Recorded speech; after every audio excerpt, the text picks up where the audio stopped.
And we are live. Welcome, mystery and thriller fans. I'm your on-air host, Sara DiVello, and I am so excited to host the incredible Kate White today, here to give us the scoop about her brand new, red hot new book, The Fiancée. Kate, welcome to Mystery and Thriller Mavens. Tell us about this book. Oh, Sara, so good to be here. Well, in some ways, it's a little bit of like a country house or locked room mystery in that it all takes place in the same location, a bucolic estate out in Bucks County, Pennsylvania. And it's a family, a pretty affluent family, two parents in their 70s, four adult sons, three, it sounds like a Christmas song, three wives and one newcomer. And it's a little bit weird when she arrives because there's a real ecosystem established. And before long, things go horribly awry. Someone ends up dead in the family. And what makes it different from classic locked room mysteries where people are suddenly in a panic that someone's died and they wonder, am I going to be next? Only Summer, the protagonist, suspects that what has been classified as a natural cause death is not, and that they are in danger. So she's got to make other people understand this, even as she researches and tries to dig into what could have happened. Oh my goodness. Well, you hooked me from page one, Kate. From page one, I just was eating my popcorn, devouring every page.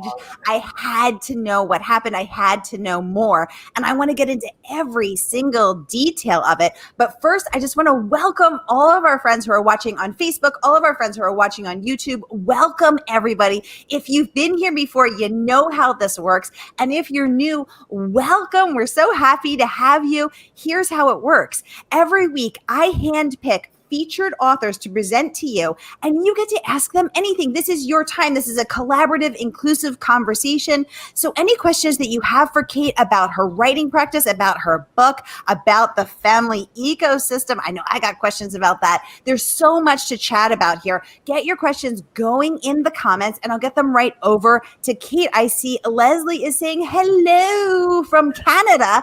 Leslie, welcome. So great to have you. As always, top community member there, taking us international. That's the way we like to roll. So yeah, and I was so thrilled, Sara. They did a nice Canadian printing of the book. So thank you, Leslie. I'm so glad you showed up today. Yay! Welcome, Leslie. And Sylvia is saying hello from Omaha. This is the one good thing about the pandemic. We get to log on from everywhere, and we're all united in our love of books and our love of reading and our love of mystery and thrillers. And we get to have people from Canada, from Omaha. Tell us. Oh, we're getting hearts up on Facebook. Thanks, guys. Tell us where you're watching from. Leslie says, thank you, Kate, for this book. Guys, let us know what questions, ladies and gentlemen, let us know what questions you have for Kate. I'll kick off. It always takes me a minute. So just go ahead and get your questions going in the comment box. I'll get them right over to her. So Kate, I have so many questions. So as a Philly girl here, my college roommate was from Bucks County. So I was devouring this. I was like, oh my gosh, the Keatons, who is this family? I've got to know. So first of all, why Bucks County? I've got to know that. Well, my husband and I have a weekend home there, and there are a fair number of New Yorkers who have done that. And we picked it in part because my fabulous stepson, when he was a little boy, he used to fly in every other weekend to Newark and up on the way. And he has a lot of fondness for our place there, and as do the two kids we had together. So what I did with this farmhouse we have with the barn is I just kind of put it on steroids in my mind and turned it into a big estate and imagine this super affluent family, the Keatons, and what their life would be like there. And it's particularly nice because the matriarch, Claire, is a landscape designer, and she has just designed the hell out of it. And I hope that there were some ominous things too, just about like one of the the field she's designed, it has kind of a maze-like quality. And I just wanted readers to sort of feel a little bit, hey, it's nice, but there are a few little red flags here, a little sense of foreboding with the woods and the paths and things like that. The woods, the path, and the flora and fauna. So we've got a Kai wolf. I hope I'm saying that right. Kai wolf on the wolf. Koi wolf. Okay. Which is, I learned in the book, a cross between Kai wolf. Absolutely. Yeah. Which I learned in the book is a cross between a coyote and a wolf. They interbreed. So we've got a koi wolf or a Kai wolf on the loose, maybe, prowling around outside at night. We have, and I'm an urban gardener too. I have a little tiny city garden in the city. And as someone who grows, grows vegetables, pots of vegetables and flowers, anybody else a gardener in the audience, let me know in the comments. I loved that Claire was a landscaper. I loved her reverence and deep love for flowers. And I was fascinated to learn that some are poisonous, Kate. And indeed, maybe that could be a murder weapon. I loved how you did that. Why did you weave in these poisonous flowers? And I didn't even know that foxgloves were poisonous.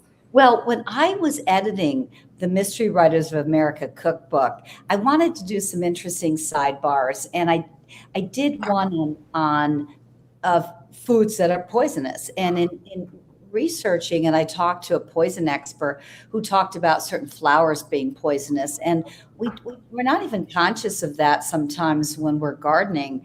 And you're probably not going to eat a flower from your garden, but a little kid might. And one of the really interesting things about poisonous flowers, and there's also things like water hemlock is poisonous, is that they're not detected in tox screens when someone is taken to an ER. People always think, well, they'll do a tox screen and they'll find out what killed somebody. But tox screens test for nicotine, any kind of cocaine, alcohol, those sorts of things. They don't test for weird stuff like what might be in your garden. And what was particularly interesting, this poison person told me you could really throw a pathologist off the track if you mixed a couple of things like that, because then you've got a bunch of weird symptoms that happen, everything from, of course, nausea and stomach cramps and then the heart stopping. So I first got interested in that when I was doing Mystery Writers of the America cookbook. And I always wanted to kind of bring that in to a mystery. And I did. Oh my God. Okay. Who else is loving this conversation? I am a passionate cook. I'm an Italian woman. I am compelled to cook. I'm compelled to feed you. So I am a passionate cook. And I had never considered food as a means of murder. Kate, you are hooking us once again. Leslie saying that is a great cookbook. Beverly, welcome, saying I love Kate White. Oh, yay, Kate, so many fans here. This is wonderful. Sylvia saying we garden for the birds and the butterflies. Okay, so Sylvia's a gentle gardener, serving the birds and the butterflies. Kate's over here cooking up a murder stew. I love it. She's saying milkweed in the front for the monarchs, dills out back for the swallowtails, also hundreds of sunflowers for the goldfinch. Okay, we're coming to Sylvia's house, and then maybe Kate can give us a cooking demonstration on how to cook up a death, how to cook up a murder. I love this. Sarah, there's always something you worry about when you write about a form of murder, that somebody's going to go, okay, I didn't know it was that easy. And you just hope that's not the case. Certainly back in the 1800s, poison was a very, very common form of murder, particularly for wives who were abused because they had no way out, and they would off their husbands by something like arsenic or using natural ingredients that they had learned could be deadly. Wow, I did not know that. And it was interesting because at one point in the book, the characters are talking about the possibility of, of poison as a murder weapon. They're having a really cool conversation, and then someone says, "Well, isn't that sort of I think they use the word Machiavellian? Isn't that sort of outdated? Like that would never happen these days?" But Kate, you're letting us know that it is, and actually, Dr. Helen is saying that in Australia, she sat next to someone on a flight who was a medical examiner, and he said if he had to kill someone, he would use a plant. This is fascinating. Yeah, because it's not something they're not going to detect for a flower, and they're certainly not going to detect for a combination of flowers if they think that it's natural causes. So it was interesting for me, and also just bringing in certain elements of nature that just from the start feel a little bit ominous. And back to you mentioned the whole idea of the Kai wolf, or in where we are in Bucks County, there are coyotes, but some of them are thought to possibly be a mixture of wolves and coyotes that have intermarried, as we said. And the other day, it's funny because sometimes I base what I write on something I've experienced, but a few times, and this is really spooky, things I've written have sort of materialized. And the other day, sitting in my house and sort of staring out the window, I was pretty sure a coyote walked by. I thought, well, that's really weird considering I just wrote about it, and it was big, and it looked nasty. How big was it? It was big. It was big. And we have bears there too, and foxes. So we're used to a fair amount of wildlife, but coyotes have just started to appear there. And wow, I had no idea. In Bucks County. So for those who aren't familiar with Bucks County, this is right outside of Philadelphia, a huge city on the northeast coast of the states, of the United States. And my college roommate was from Bucks County. I went to college in Philadelphia, and I never saw any of these wildlife. So this is, I'm like, my mind is blown right now. This is crazy. I don't know if they've worked their way into Philly yet, Sarah. There, north of there, you definitely find them. I mean, the biggest shock is to see a bear on your property. But I didn't work any bears into the Fiancée. I thought there was enough going on. I'll leave the bears out of it. Yeah, exactly. If I'm ever down at Gino's and Pat's getting a cheesesteak and I see a Kai wolf walking by, I'll know who to blame. It's Kate White. Yeah. Leslie is saying they have Kai wolves here where she is in Canada. Wow, that's so cool. Emily is saying hello from Harrisburg. Emily, welcome. Great to have you. She said she did her student teaching in Doylestown, Bucks County. Of course, all the Philly girls in the house. Hey, girl. That's Emily. That is not far from me. Doylestown is only about 25 minutes, and we shop there sometimes, and it's such a charming place. Wow. Oh my gosh, this is crazy. I can't believe there are Kai wolves and coyotes just strolling around Kate's in suburban Philadelphia. This is crazy. Oh my gosh, Emily's saying she's seen coyotes in her suburban neighborhood in Harrisburg. Apparently, I'm just not paying attention and looking out the window enough. So questions for Kate. Something I wanted to ask Kate, you talked, and I liked how you used the word the family ecosystem. So right away, you ground us in this family, the Keatons. You ground us in the different roles that the family plays. There's Claire, the wonderful mother-in-law who's nourishing everyone with these beautiful meals. I just want to be a guest at Claire's house because the food sounds amazing, and she's so cool and easygoing. And then think. And then you see the interaction between Summer, the protagonist, and her interaction with her sister-in-law, which is such a fascinating thing because when you marry into a family, you really do marry that family, and you don't choose who the brothers marry, or do you?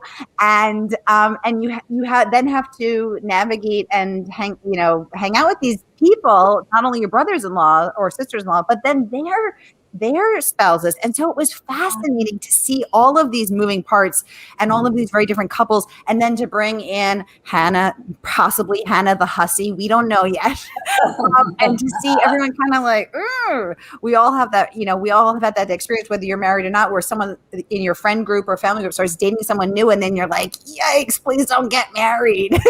Right. Oh yes, that's so true. And in fact, Sarah, what first gave me the idea for the book. And sometimes I'll have an idea for a book that it's just, I literally take something from a news headline, and other times it's just a vague thought. And I think in this case, it really was the vague thought of, what happens if you interrupt the ecosystem of a family? And partly it's interrupted by the arrival of Hannah, the newcomer, who is possibly going to be the fiance. But it's also interrupted too, and I was really interested in exploring this, the idea of what happens when you are in a family that you think you know, either your own or one you married into, and you begin to discover certain secrets that you didn't know were there. And I think we've all had that experience where we discover something about one of our siblings or even our parents, a parent that turned out to be married before that you never noticed. And I like the idea of the ecosystem being interrupted, not just by the arrival of Hannah, but the secrets that Summer, as she tries to seek the truth, begins to discover about so many members of this charismatic family that she thought she knew. Yes, I love that. And you learn about Summer that she had, that she lost a sibling in her childhood, which put a sadness, a pall over her family of origin. And so she didn't have the happiest, lightest, funnest childhood because her, someone died. And so she's so warmly welcomed into the Keatons, and she's sort of drinking in Claire's nourishment and drinking. She's so happy and grateful for this. And it starts to become apparent, like, oh, what if Hannah really disrupts us and we all hate her? Go away, Hannah. But then also, ooh, this family's not what I thought it was. So what was this ripped from the headlines? Did you see something that inspired you, or was this just some thoughts, or where did this come from, Kate? The vague sense of what if you have a family and the newcomer not only throws things off, but leads to the unraveling a bit of secrets that have been hidden. And the thing about Summer, as you said, she had grown up in a family of two loving parents, but they had lost a child before she was born. And as she says, it's almost like this tarp of sadness that's over her family. And though her parents did their best, that it was always sort of a little bit pervasive in her family. So the Keatons, who are this very charismatic, almost seductive family, as she says, they had me at, hey, hello, nice to meet you, come on in. And so she is a little bit blind to it because it's so magical compared to what she and her sister had growing up. Yes. And of course, because there's four brothers, I grew up in a family with 6 kids, and there's something about having a bunch of kids. Yeah. Adds a certain energy to the family that you just don't get when there's only 1 or 2. So as soon as the very fact that there's 4 sons creates a certain dynamic that is engaging for her right from the start. Exactly. She's getting something that she wasn't able to get because her parents were heartbroken and sad, even though they were loving and took care of them. And so she's, she loves it in a way that she starts to notice maybe her sisters-in-law don't love it the way that she is. Maybe they aren't as close to Claire. So it is fascinating how you unravel that. And I think you're exactly right. We all have had that experience. And it's the experience of peeking into this family, peeking into the Keatons, peeking into Summer. Summer's marriage and Summer's relationships that is so deliciously voyeuristic. I mean, I had to know more. So I love that part. Dana is saying there are definitely Kai Wolfs as far south as Massachusetts, but it wouldn't surprise me if they were much further south. Oh my God. I have literally never heard the term Kai Wolf before today. Now I am hearing you guys are all hanging out with Kai Wolfs without me. This is so crazy. Sylvia's saying she lived in Percassie as a teen, not too far away from you. Kate there in Bucks County. Very cool.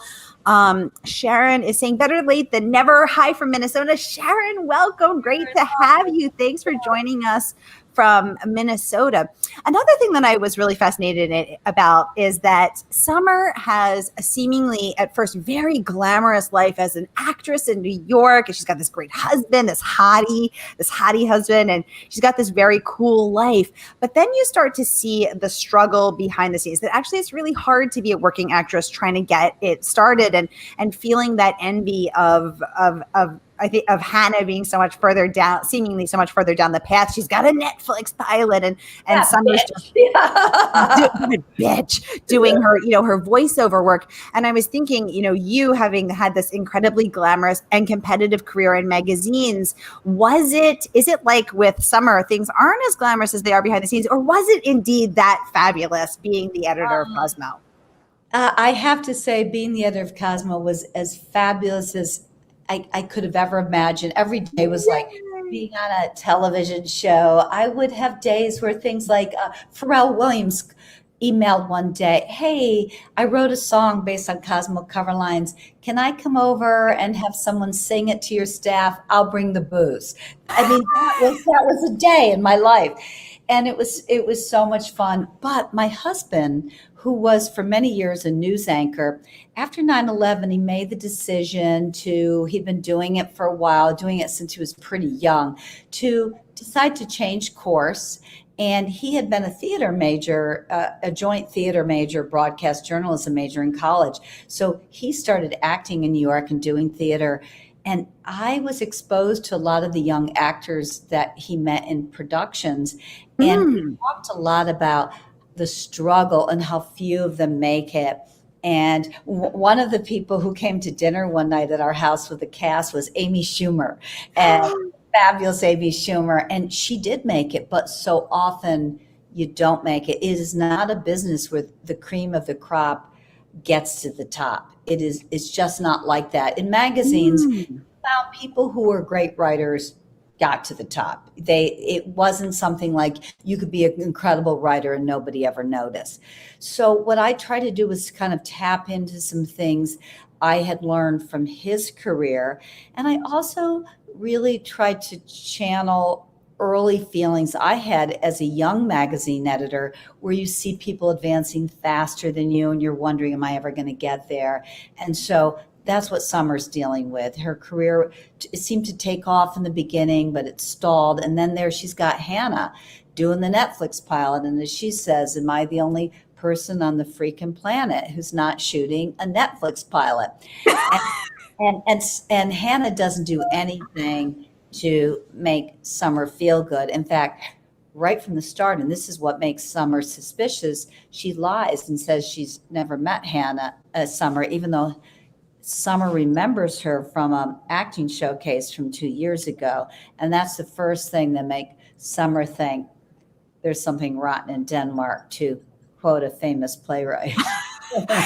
Exactly. And she's also being a kiss ass to everybody in the family. Oh, Claire, you're incredible talent. Oh, Ash, can I play badminton? And it's just enraging Summer. Nobody likes a kiss ass, Hannah. But also it is, tapping into that feeling, because no matter what you're doing, no matter what your hustle is, no matter what your career is, no matter whether, what you're doing in life, you always see someone who seems to be doing better or seems to do it easier. And that feeling of trying to measure where you are and feeling envy and desire to be where that other person is something we can all relate to. I loved how you portrayed that so poignantly and painfully and clearly and sharply. Yeah, and what I was tapping into, trying to channel, were the feelings I had when I was young and seeing people advance in a way that I was afraid of being left behind. It's even worse now with social media. And yes, the idea that people pump themselves up on social media, and you're not always seeing how their lives really are. You're just seeing the way they present things. And it's funny because somebody I worked with in my magazine business, sometimes I sort of know her struggles. And yet, if you looked at her social media, you would think it was the most glamorous thing in the world. And in some ways, it's just so unfair to anyone who is trying to make it or struggling, they're not seeing the way it really is. And all careers are hard, all jobs are hard. And even though I say Cosmo was a fabulous job, there were plenty of days where you were struggling to deal with changes in the industry, or you felt awful for things some of your staff members were dealing with, or you did a lousy cover that month and the sales numbers came in, and the fabulous Jim from circulation would call up and say, Kate, the numbers are a little soft for October. And you're like, oh no, don't tell me that, Jim. Jim, keep your bad news, keep your soft news to yourself. But that's so true. I actually just heard this thing on NPR about how we all know that, if you're looking at someone else's social media, you just feel worse and worse. Like, oh, that person's got like Summer's doing, Hannah's got the Netflix, everyone's got a Netflix pilot, and you just feel further and further behind and less successful in your life. So I just heard this thing on NPR a year ago that suggested that you look at your own social media, only your page, and you scroll back through it and you look for 15 minutes. And because each of us is only posting our own highlight reel, everyone felt better about themselves after watching their own social media, because they're like, you know what, my life does look pretty good because I'm doing it too. Yeah, and then that's our mantra. I'm rocking it. Whoa, yeah, you go, girl. All of that. Exactly. Sharon is saying, sounds like being the editor-in-chief at Cosmo was a dream job for sure. Sylvia saying, what? Yes, Sylvia Kate was the editor-in-chief, the EIC of Cosmo magazine. Any other Cosmo girls in the audience? Me. For 14 years, she's amazing. She's a legend and has since gone on to write 15 amazing thrillers. She's a New York Times bestselling author. Kate is the real deal. She's so cool. So yes, welcome. Okay, I'm just scrolling through, making sure I didn't miss any comments. Kate, let me ask you, what is your favorite scene in the book? Not giving anything away, but what's your favorite scene in the book and why? Oh, that's a good question.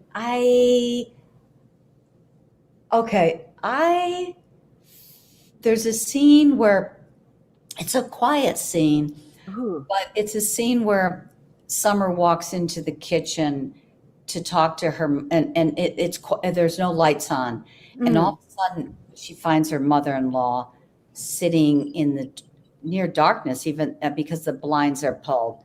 And I love that scene because there's a sort of ominousness to it. It's the first time things really begin to unfold in a bad way. And there's a couple things her mother-in-law says to her that don't quite make sense. And she ends up just feeling a little weird about that at that moment. And it's just a quiet moment, but I always like things in plays or books or movies where it's not, you're not being hit over the head with the fact that things aren't going to be good, but that there's just something is not going to work out here. And I always love that moment. I love the idea of walking into a room and thinking it's empty, and then kind of being surprised the lights are off, but somebody's sitting there. Yeah, oh, I love that. And I love that you like the quiet scene, that spoke to you the most. Was that also the hardest scene to write, or what was the hardest scene to write? Is the hardest one your favorite, or was another one hard? For me, the hardest is always at the end when you've spent so much time on the book, and because you've worked out the ending completely. And I always plot the ending right from the beginning. I know how it's going to end, but just loosely. I don't know all the details. And so you've written the whole book in your head, but you still 2 chapters that you haven't written on your computer. And by then I'm kind of exhausted, and part of me wants to go, no. And I've already started to draft the idea for the next one. And I'm like, okay, I've got to stick the landing here. But I'm kind of spent. And I always feel those are the hardest to finish, even though it's exciting when you finish too, and you can finally type the words, the end. Yeah. So did you, first of all, I love the turn of phrase, stick the landing for writing into a book. So did you stick the landing on a first draft, or did this ending take you many drafts, or did it go through many iterations? I've never been told to rewrite the ending by an editor. And I think it's because I really do try to have a very secure idea of where I'm going, that I do respect authors, and there are many of them in the genre that I'm in that are called pantsers, as you know, Sara. They are pantsers. They do it by the seat of their pants. I can't do it that way. And I always recommend for first time authors, don't box yourself in the corner, you know, have an idea of where you're going.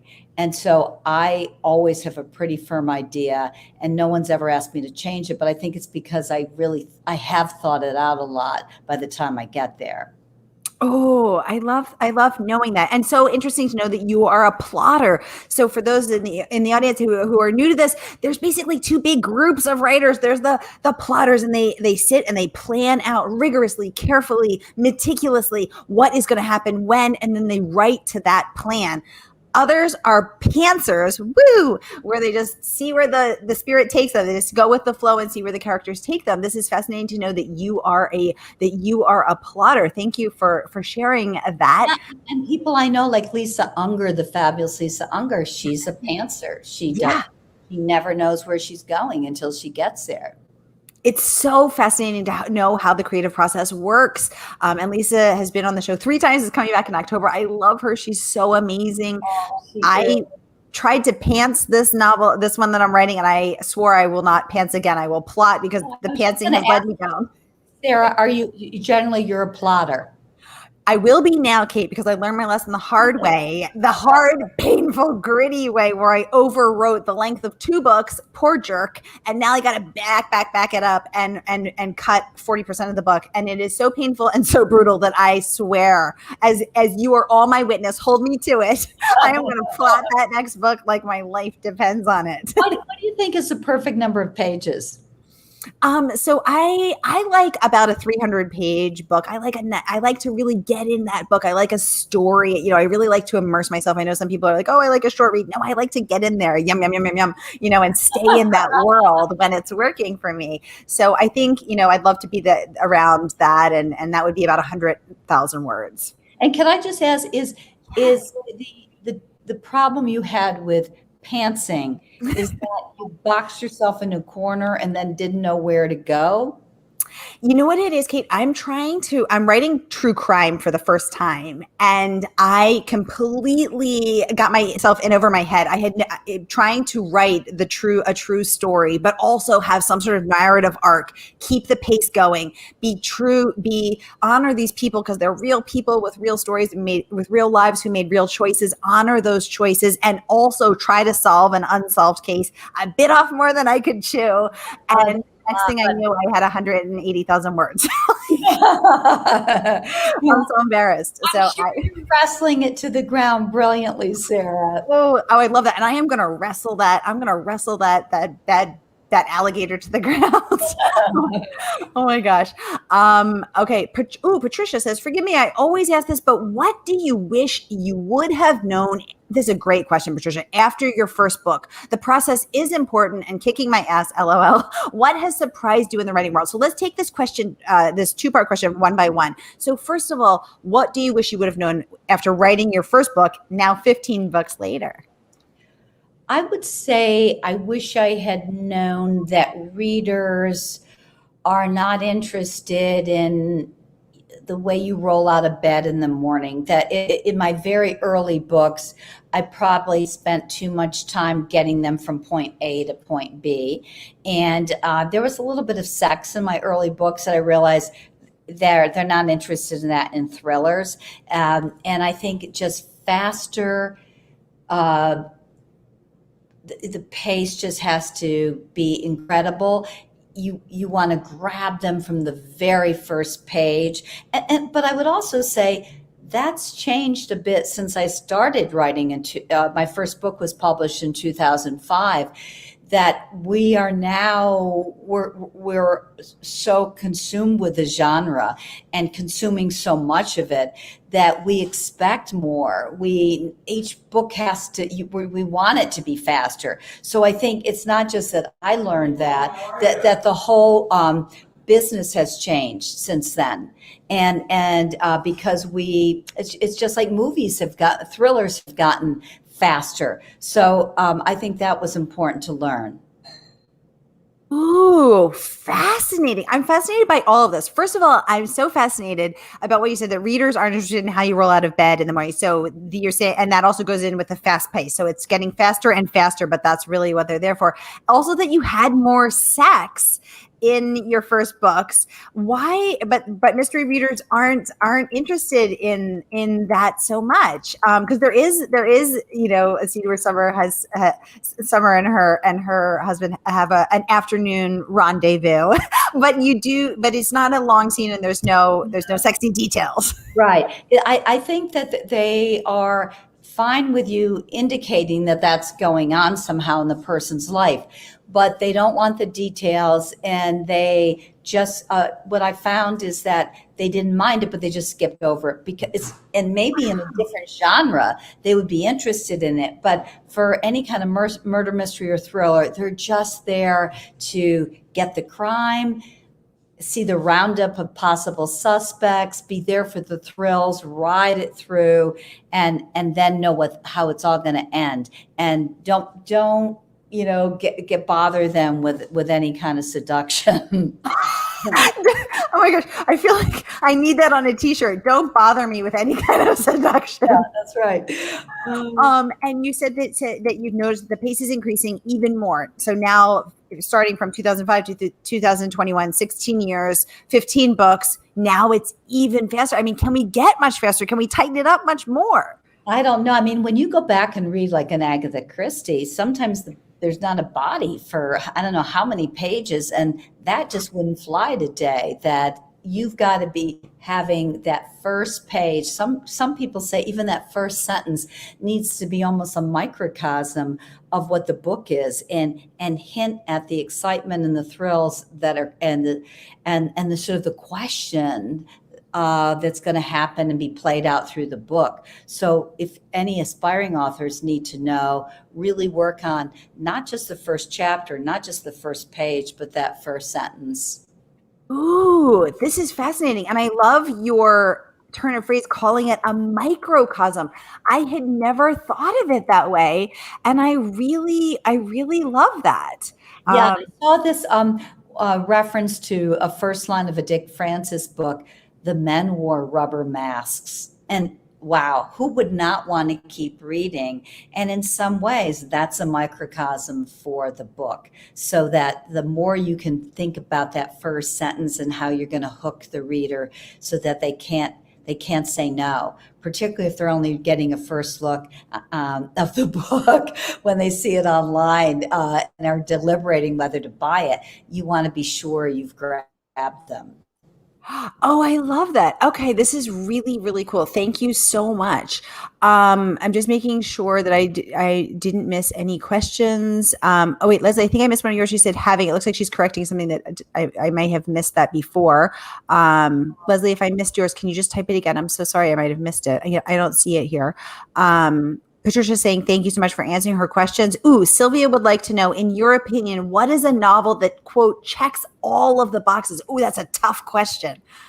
Good question, Sylvia. Oh, I just finished The Plot by Jean Corlett, and I just thought that checked all the boxes. It's really got a fantastic twist, but not one like some books today where it's so crazy. I'm just like, please, you really expect me to believe that?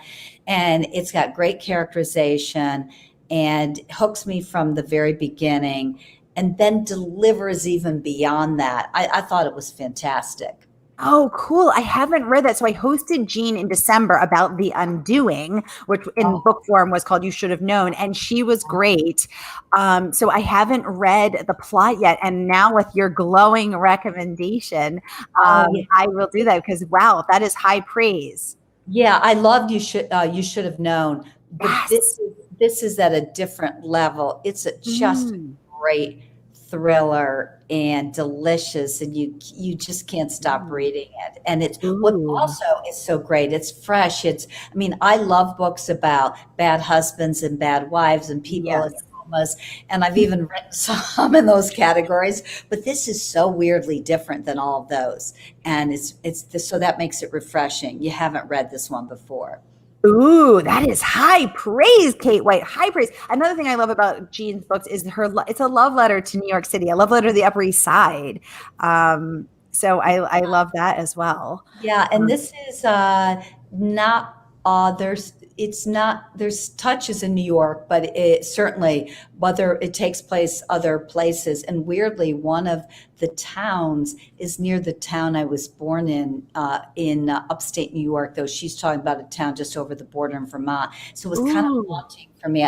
I wrote to her afterwards and told her how much I loved it. And what made it weird was just there's these references to Rutland, Vermont. So it was almost like she was creeping into my mind and seeing things. And, I know, Rutland, Vermont, Kate White. So I'm going to put a little bit of Rutland in this book for you. Oh my gosh, that's crazy. Oh, I love that. That's so cool. That's amazing. That's my new writer goal, is to write the book that Kate White says, "How did you know, Sara DiVello? You got in my mind." And I'll just say, me and my crystal ball did our work, Kate White. I love that. Sarah, you'll hook me regardless. Okay, the gauntlet has been cast, and I accept the challenge. Emily says, it must have been a relief to not write those sex scenes, since most mystery writers say they're very tough to get on the page. Was it a relief, Kate, or do you kind of miss writing the sexy stuff? Well, what made it a little bit easier for me was working at Cosmo. You just got used to certain words, saying them aloud, discussing it with your staff, and bringing that into the magazine, because Cosmo was primarily a magazine for young women, and one of the big categories we covered was relationships and sexual relationships too. And our reader was Gen X, Gen Y, and they just sex was a very important glue in the relationship, and they weren't embarrassed talking about it to their friends, and they weren't embarrassed reading about it. So it was a very natural part of what we covered, and it made a comfort. I had a comfort level using that kind of terminology that we use in the magazine. I used to write the Cosmo cover lines with a couple of people on my staff, and I always told my kids when they were little, "Oh, mommy doesn't write those. No, we send the magazine to another location, and it's written by somebody else." And they laugh about that now, but they did not.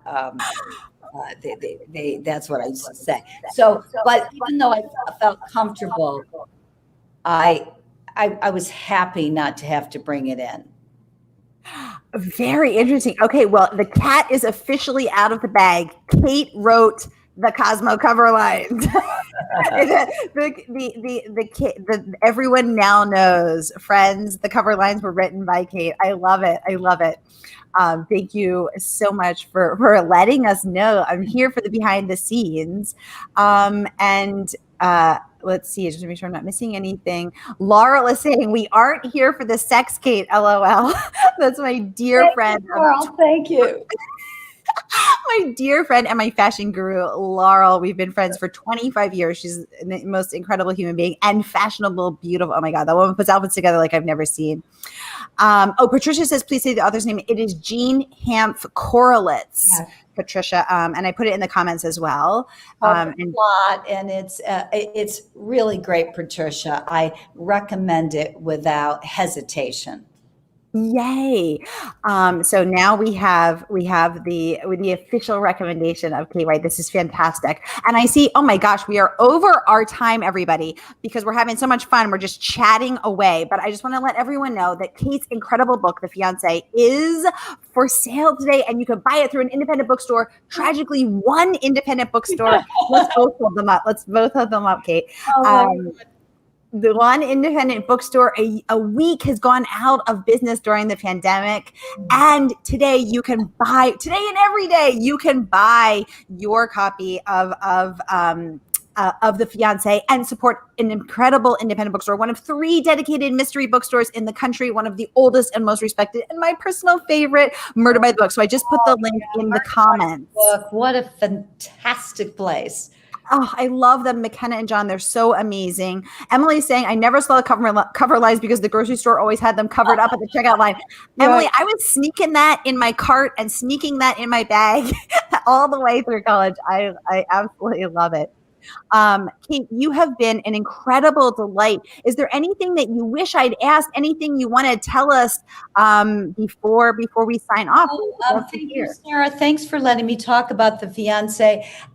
This is one of the best responses I've had from my readers of any book I've written. I think they like the fact that it's a thriller, but it's a whodunit, and it's a little bit fun too. So I hope anyone who hasn't read it will give it a try, because just one thing about it I would say is that it takes place in July. And I think it's always fun to read a book in the season that you're in, if the book is taking place then, because it just adds one more little element to it. Yes, exactly. We can all relate to that steamy July heat, and we can only wish that we had the Keaton's pool to go jump in and go take a swim, and then Claire and Bonnie and her pink-haired helper to refresh us with the most beautiful, balanced, delicious buffet on the sideboard afterward, because I would be there camping out.